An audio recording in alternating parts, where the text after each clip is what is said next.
Hello everyone! Welcome and welcome back to my YouTube channel. So ayan, nakamute si Inday dahil may music background. Mahirap na makopyright. So mga palangga, for today's video ay magluto tayo ng humba Bisaya. So ayan, prepare na kami para pupunta kami sa palengke para bumili ng ating mga sangkap.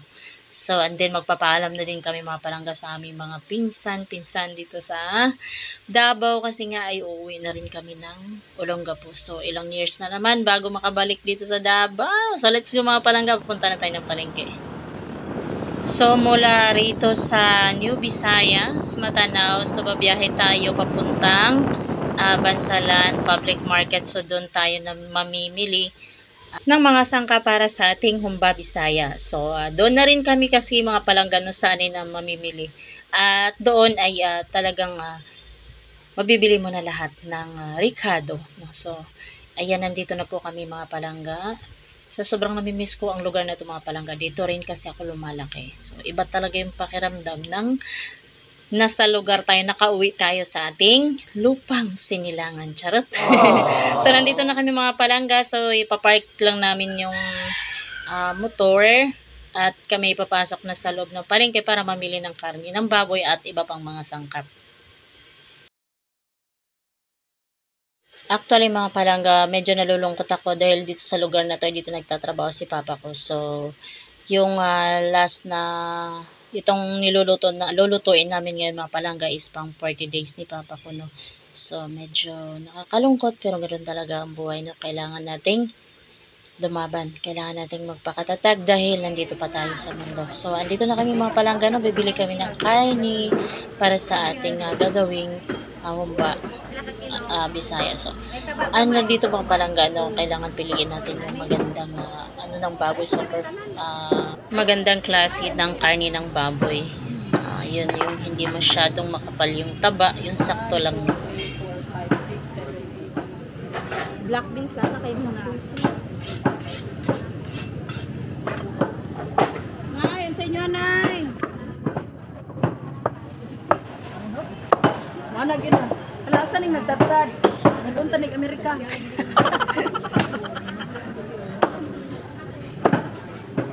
So yan, pinachop na rin namin mga palangga para pagdating sa bahay ay diretso luto na, hindi na chop-chop, no, at wala din kaming gamit sa bahay.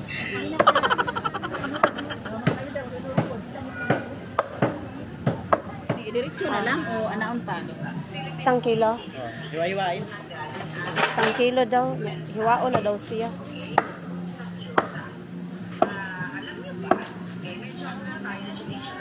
O gani.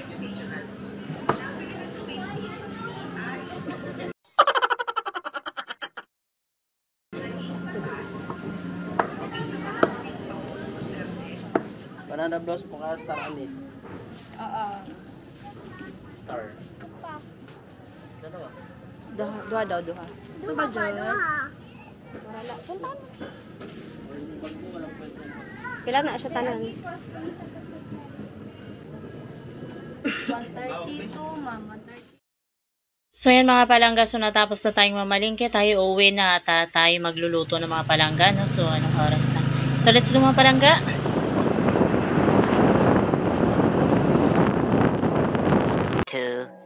Years later. Hello mga palangga, so dito kami magluluto sa labas, no? So ayan, pinapainit mo na yung ating kaldero.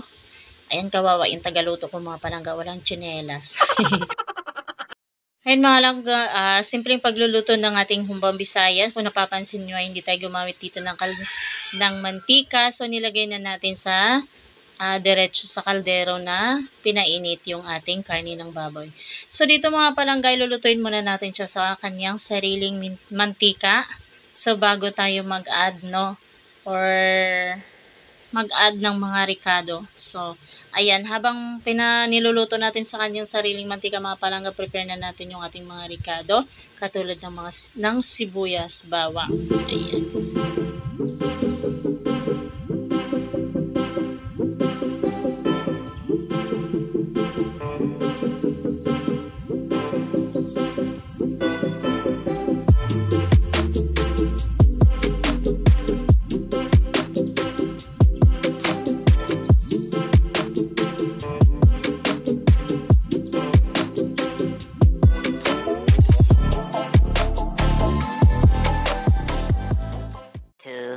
2,000 years later. Hello guys, check natin yung ating pinaighan kanina kung ito ay, ayan, kung tuyong-tuyo na, no? At lumalabas ng kanyang natural na oil. So, ayan mga palangga, hindi pa rin po, kaya mamaya-maya check natin ulit.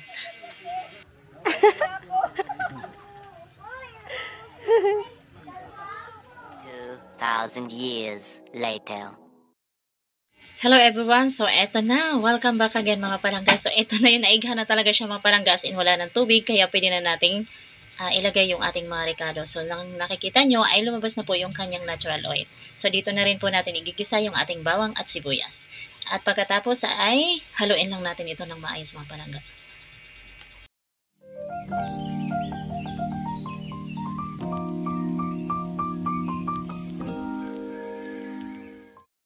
At dito mga palanggay, pwede na tayong mag-add ng paminta. At ayan, haluin natin ulit. So, ganun lang mga palangga. So, hanggang sa, ayan, maluto yung ating adobong Bisaya.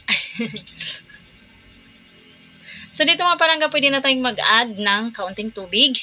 So, tansya lang din po natin yung tubig mga palangga, no? Baka naman ay hindi na magiging adobo yan, kundi magiging nilaga na. Ilagay na rin po natin yung star anise at yung ating banana blossom. So, dito mga langga, mag-add na rin po tayo ng 2 kutsarang sugar at mag-add na rin po tayo ng toyo. So, yan, pagkatapos nito mga palangga, itakpan na natin at atin nang palambutin within 1 hour.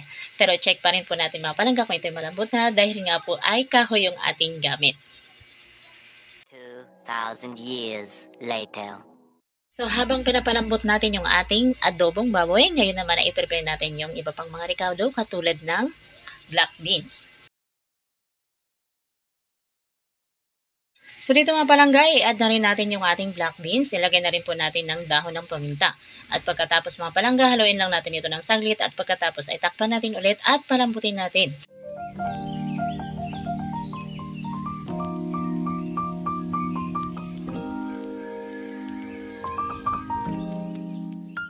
Thousand years later. So, ayan mga palangga, welcome back. So, after 1 hour, ito na po yung ating adobong Bisaya. So, dahil sobrang natatakam ako dito mga palangga at dahil ito ay talaga namang inaasam-asam kong matitikman ulit. So, mga palangga, ito ay luto na, no? Itong baboy na ito mga palangga, itong karning baboy na ito ay pinili po talaga po namin na, ayan, fresh, and then bata pa po yung karne natin ng baboy. So, mas mabilis siyang lumambot unlike dun sa yung medyo magulang na karne ng baboy. So, matagal. So, ito. At dahil luto na ito mga palangga, ay handa na para kumain sa isang hapagan. At dahil marami kami, ito na yung mga palangga nun. Kumuha na kami ng lamesa. Nilagyan na namin yung lamesa sa labas ng aming bahay. And then, sama-sama na po kami kumain sa dahon ng saging. At meron nandyan na rin po yung ating kanin. So, ang tawag nito mga palangga ay bodol fight. So, let's go mga palangga. By the way, thank you so much for watching. Kung bago ka pa lang sa aking YouTube channel, huwag kalimutang i-click yung ating notification bell para maging updated ka sa lahat ng video na aking i-upload every week. And that's it for today. Bye-bye!